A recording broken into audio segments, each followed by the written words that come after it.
Udah yang gini aja lah. Di luar keuangan. Oke, kembali lagi di Apa Kabar Indonesia Pagi. Kita bicara soal gaya komunikasi ya. Saya langsung ke Bang Daniel. Bang Daniel, di debat cawapres yang pertama banyak yang menganggap Caimin ini underperform gitu. Nah, dan kan katanya kalau misalnya sekarang underperform lagi mau diculik tuh sama relawan katanya kan.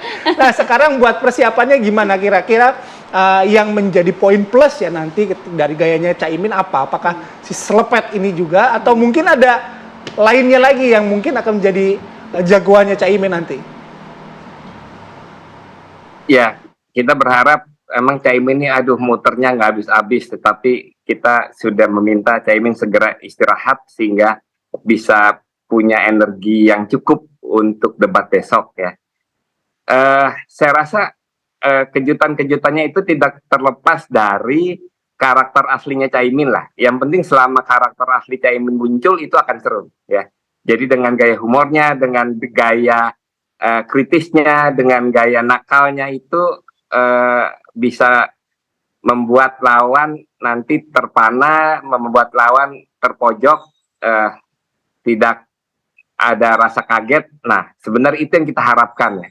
Tetapi mungkin ya karena terlalu lelah, nah kita berharap nanti debat besok akan muncul secara fresh, akan muncul secara otentiknya Caimin. Ya, itu dia kan, karena juga sejumlah pengamat pada saat itu mau komentari keasliannya Caimin nggak keluar, nakalnya, kemudian humor-humornya itu tidak nampak. Artinya debat kedua kali ini untuk cawapres Caimin akan tampil gaspol dan juga menselpet semua lawannya? Ya, kita berharap sangat otentik. Kalau saya kemarin kesannya ini Caimin lagi ngefur ya kayaknya.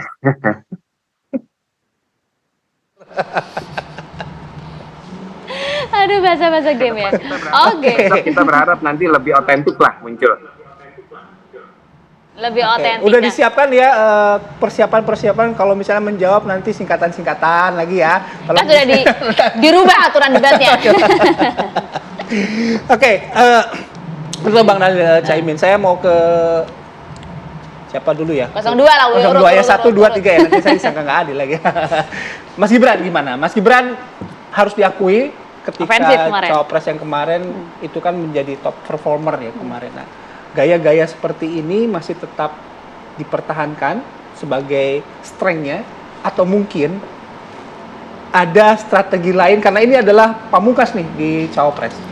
Sebenarnya strategi ofensif Mas Gibran kemarin itu kan untuk menggali lebih dalam terkait dengan program kerjanya masing-masing kompetitornya beliau gitu kan, 01 dan 03. Makanya beliau menanyakan soal yang tadi kita bilang carbon capture storage misalnya, supaya tahu terkait dengan pengetahuan yang dipunyai gitu misalnya oleh Pak Mahfud terkait dengan isu tersebut, karena ini kan sangat penting juga untuk isu lingkungan hidup dan iklim misalnya. Terus yang singkatan tadi sempat disampaikan di awal itu kan juga kan sebenarnya ada beberapa miss juga terkait dengan bagaimana moderator tidak memberikan kesempatan untuk menjelaskan terkait dengan kepanjangan singkatan tersebut, dan akhirnya itu menjadi polemik yang panjang. Tapi kan itu sudah akhirnya menjadi bagian dari evaluasi peraturan gitu. Jadi yang saya ingin lihat sebenarnya justru gaya bagaimana Mas Gibran bisa terus melakukan jab-jabnya itu supaya benar-benar kita bisa melihat apakah visi misi yang diusung oleh Mas Gibran ataupun Pak Mahfud dan juga Caimin ini sudah ada tatanan misalnya anggarannya, nanti undang-undangnya mau seperti apa. Jadi udah siapkah kalau nanti mereka terpilih menjadi cawapres, menjadi wakil presiden di pemilu yang akan datang ini. Karena kan nampaknya gaya komunikasi dari Mas Gibran ini kan berbeda dengan Pak Prabowo yang selalu tampil defensif begitu ya. Kalau Mas Gibran kemarin di debat cawapres pertama sangat ofensif. Artinya memang bagi-bagi tugas gitu ya. Nanti di debat pamungkas terakhir untuk cawapres ini tetap akan ofensif. Ini kan sebenarnya spirit anak muda kan. Jadi kalau dilihat dari kalau kita lihat dari relatif umur yang ada di ruangan tersebut ya Mas Gibran ini paling muda, dan anak-anak muda ini ya seperti saya juga tendensinya adalah untuk berapi-api ketika menyampaikan sesuatu. Tapi kan kita lihat di situ berarti beliau sangat passionate, beliau benar-benar ingin menyampaikan apa yang menjadi pemikirannya, dan itu yang kita harapkan dari debat gitu. Daripada debat kusir kan mendingan mendengarkan terkait dengan esensi dan substansinya. Akan tetap berarti ya. Kalau 03 seperti apa Pak Mahfud? Masih selesai gitu nggak? Selesai gitu kan. Jadi seluruh visi misi, seluruh program itu, baik itu menyangkut sumber daya alam, menyangkut reforma agraria, menyangkut kedaulatan pangan, menyangkut lingkungan hidup, menyangkut juga mengenai masyarakat adat, semuanya pada akhirnya itu bergantung pada konsistensi pelaksanaan. Program-program itu bisa dirumuskan oleh tim, tetapi kuncinya ada di konsistensi implementasi yang berkaitan dengan penegakan hukum, yang berkaitan dengan kepastian hukum, yang berkaitan dengan pemberantasan korupsi, yang berkaitan dengan pemberantasan pungli, dan seterusnya. Saya berharap Pak Mahfud menarik itu ke posisi dia, dan di situ bidang dia betul. Reforma agraria, kepentingan masyarakat adat, bagaimana pengakuan terhadap masyarakat adat dan seterusnya, itu bergantung pada pengakuan hukum dan penegakan hukum untuk menjamin hak-hak mereka terhadap hak ulayat lahan mereka dan seterusnya. Demikian pula sumber daya alam, alih fungsi lahan, hutan misalnya, semuanya bergantung pada konsistensi kita terhadap penegakan hukum. Kita punya Undang-Undang Nomor 42 tahun 2009 tentang perlindungan lahan pangan produktif berkelanjutan. Tapi konsistensi pelaksanaannya sekali lagi tergantung pada implementasi hukum. Itu kekuatan Pak Mahfud. Demikian pula transisi energi, supaya kita tidak dikerangkan oleh para pedagang-pedagang fosil yang punya kepentingan untuk cari untung dengan terus mendorong fosil. Itu tergantung pada penegakan hukum, konsistensi kepastian hukum itu. Investasi sumber daya alam sama juga.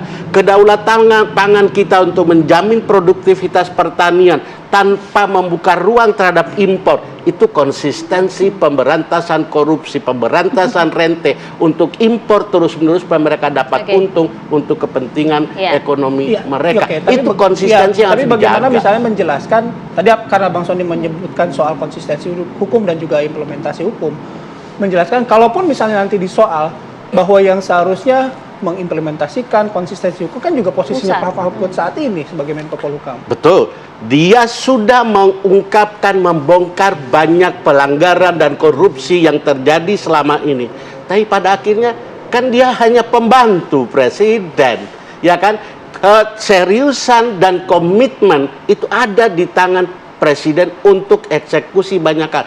Kita bisa mengikuti kok, media bisa membuka itu. Bagaimana track record Pak Mahfud, kita bandingkan dengan sebelumnya. Yang dia lakukan menurut saya luar biasa. Dan itu akan dilanjutkan oleh Pak Mahfud. Dan menurut saya disitulah peran wakil presiden. Pengawasan pembangunan termasuk di dalamnya adalah konsistensi penegakan hukum. Karena itu ketika pemilu presiden yang kita uji juga bukan soal kehebatan program dan konsep, tapi integritas calon pemimpin. Ganjar Mahfud, saya punya keyakinan, punya integritas untuk membawa bangsa ini menjadi bangsa yang unggul dengan penegakan hukum, dengan pemberantasan korupsi. Semoga Pak Mahfud tampil seperti Bang Sony hari ini ya. Saya punya keyakinan bahwa dia akan tampil. Tadi malam kami diskusi banyak hal, dan karena itu dia akan tampil menjadi bidang dia betul untuk. Oke, ini pertanyaan terakhir ya buat setiap tim ses di sini. Dijawab singkat. Satu kata buat debat cawapres besok apa? Saya mulai dari Bang Sony. Oke, bagi kami lingkungan hidup adalah bagian integral dari pembangunan nasional. Tidak bisa kita anggap sebagai komplementer karena banyak bencana lingkungan hidup merusak kehidupan bangsa ini, kesehatan kita hancur, daya saing ekonomi kita turun, kemudian juga dana pemerintah APBN kita terserap habis untuk menangani bencana lingkungan. Karena itu lingkungan hidup harus jadi bagian integral dari pembangunan nasional. Setuju kan? Satu kalimat lah kalau gitu. Teh Putri gini, berarti Teh Putri satu paragraf deh. Biar sama. Bang Sony soalnya udah satu paragraf.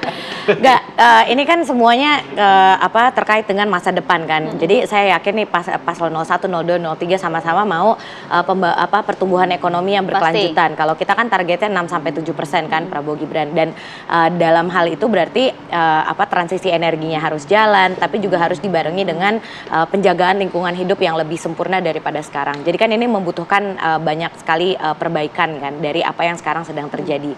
Karena kita harus mengejar target net zero emission by 2060 gitu misalnya, dan masih banyak hal-hal lagi yang harus kita kejar. Pengembangan bioetanol sempat disinggung juga sama Mas Gibran di debat kedua.